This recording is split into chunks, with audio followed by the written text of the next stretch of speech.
Now we begin part D, intrinsic coordination. It would be a good idea to complete the previous part if you have not done so. Intrinsic coordination is the built-in internal coordination of the heart's activity. It includes the conducting system, the cardiac impulse, and a look at the ECG. The conducting system of the heart. Cardiac muscle fibers contract when stimulated by a cardiac impulse. As you'll see, this is similar to a nerve impulse. It occurs within the walls of the heart. The conducting system is composed of regular atrial and ventricular cardiac muscle fibers, as well as specialized cardiac muscle fibers called nodal tissue. They conduct the cardiac impulse in this order: sino-atrial or SA node, junctional fibers, which are actually part of the AV node, but I prefer to separate them, the atrio-ventricular node, the atrio-ventricular bundle, bundle branches, and Purkinje fibers.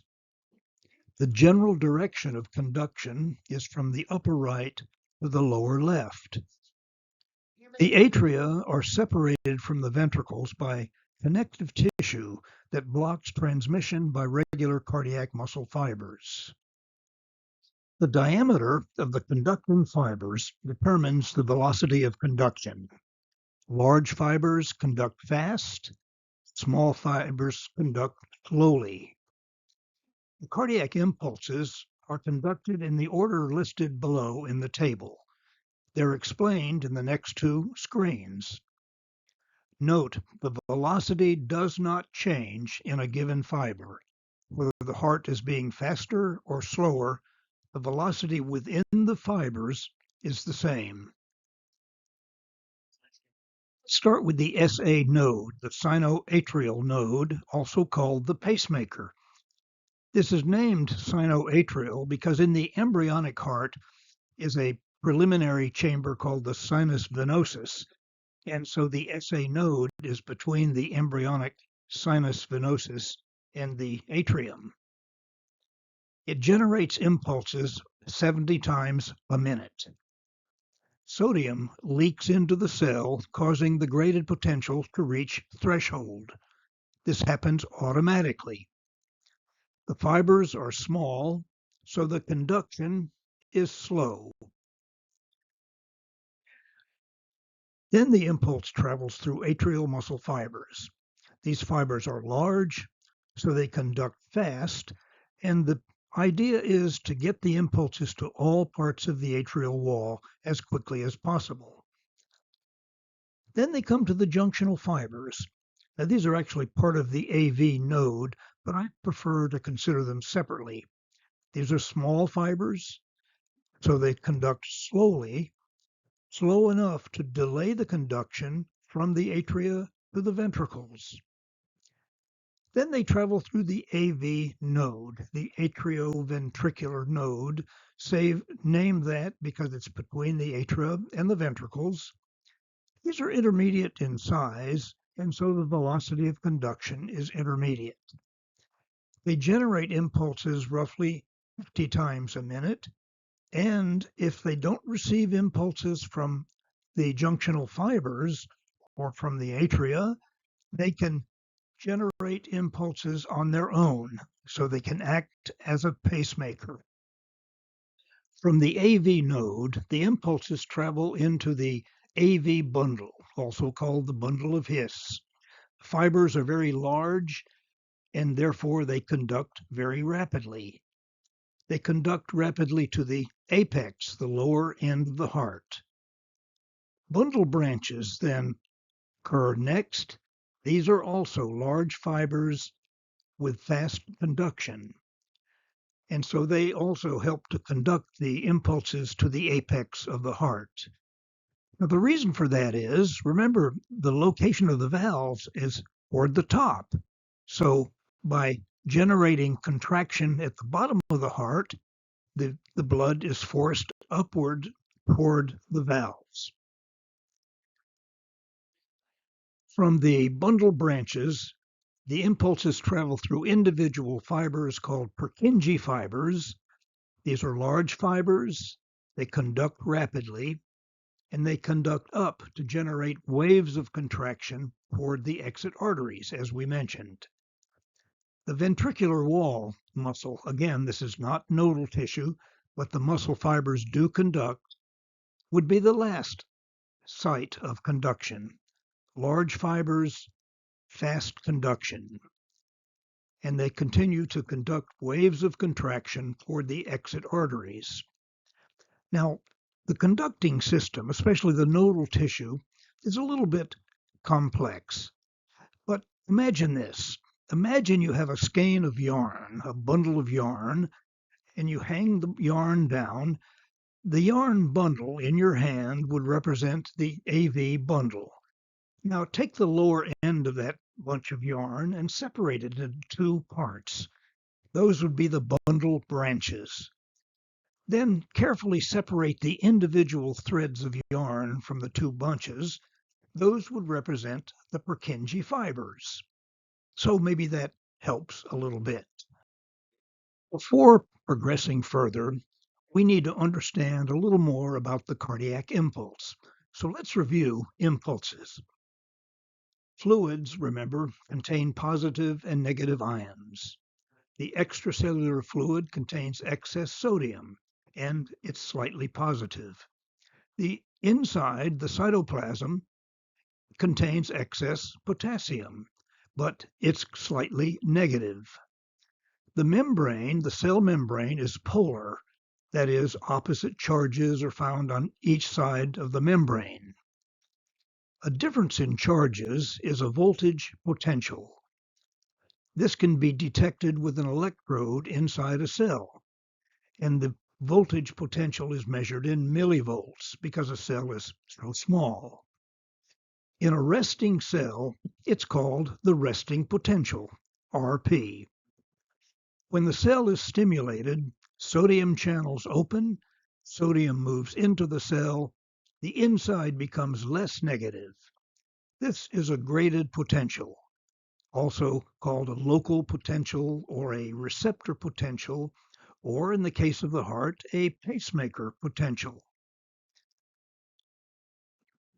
When the potential rises toward zero, a depolarization results. When the potential drops back, a repolarization results. If the graded potential reaches a threshold potential, Tp, an action potential is generated. It's called a nerve impulse in the nervous system or a cardiac impulse in the heart. What is the action potential? It's a depolarization of an axon or cardiac muscle fiber that travels along the axon or the muscle fiber. Unlike a nerve impulse, which takes 1/1000th of a second, a cardiac impulse in the ventricle lasts about 3/10 of a second. So it's stretched out. Note that the depolarization results in a plus 20 millivoltage inside the cell. The depolarization occurs at the beginning of ventricular systole.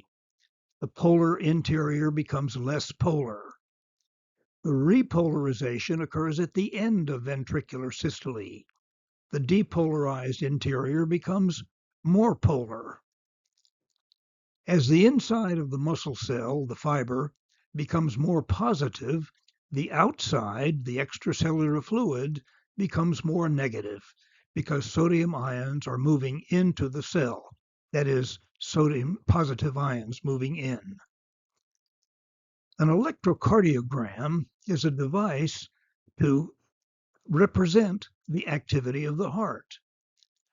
The cardiac impulse, you can think of it as a region of reverse charges moving along a muscle fiber.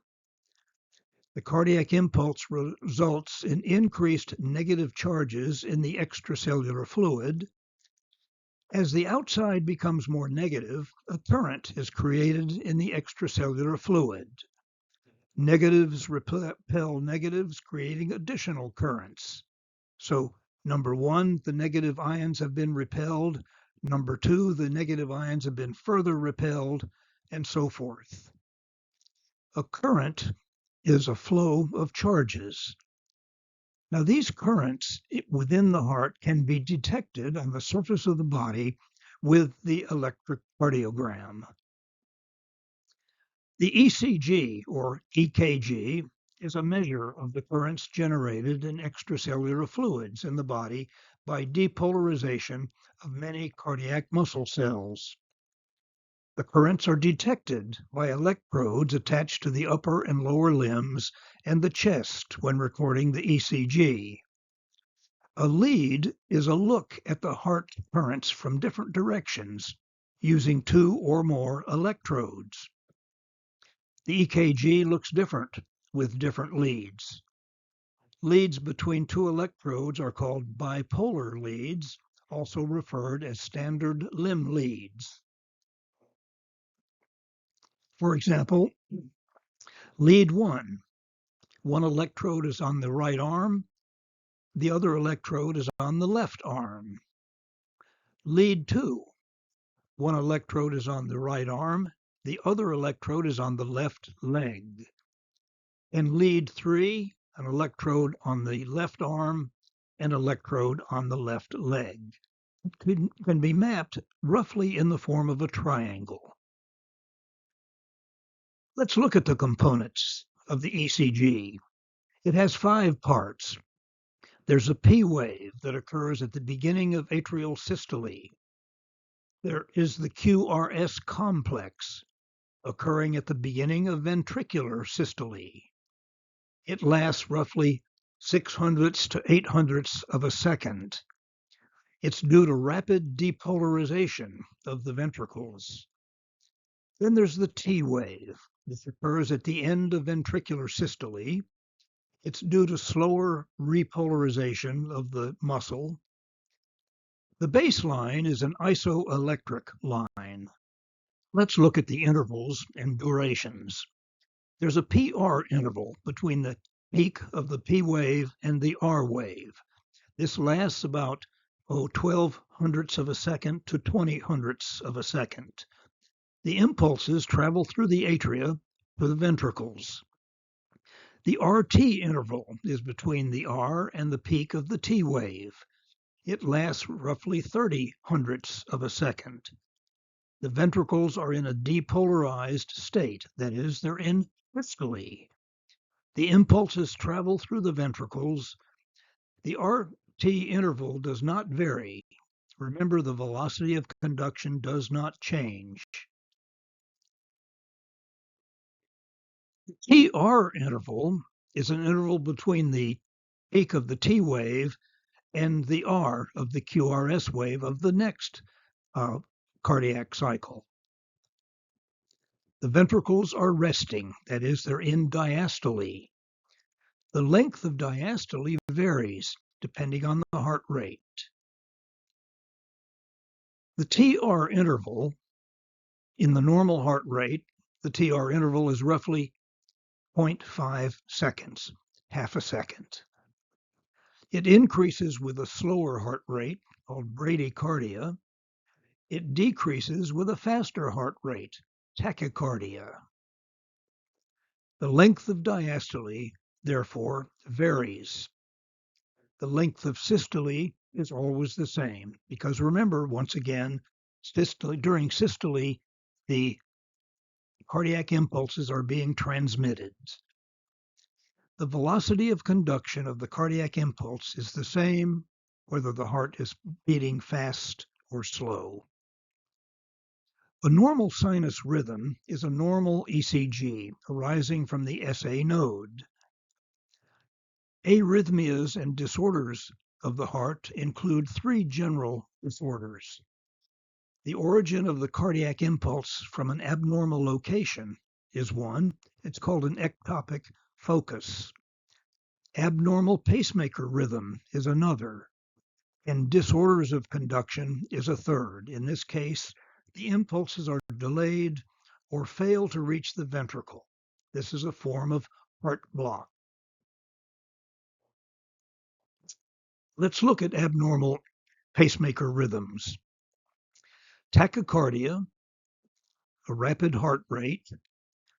This is greater than 100 beats a minute. The red arrows designate diastole. Bradycardia, a slowed heart rate. The rate is less than 60 beats a minute. Again, the red arrows designate diastole. Notice the interval is short in tachycardia and longer in bradycardia. Disorders of conduction include impulses that are delayed or fail to reach the ventricles. This is called a heart block. Blocks include partial blocks in which some impulses fail to reach the ventricles. It includes first and second degree heart blocks, and a complete block in which all impulses fail to reach the ventricles. This includes a third degree heart block. The question is this automatically fatal? Well, let's hang on to that for a moment. A first degree AV block occurs when the impulses from the atria to the ventricles are delayed. The PR interval is increased.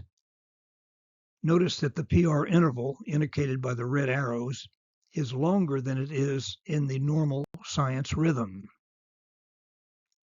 A second degree AV block is one in which some impulses fail to reach the ventricles. There's Mobitz 1, in which the PR interval increases until the QRS is absent.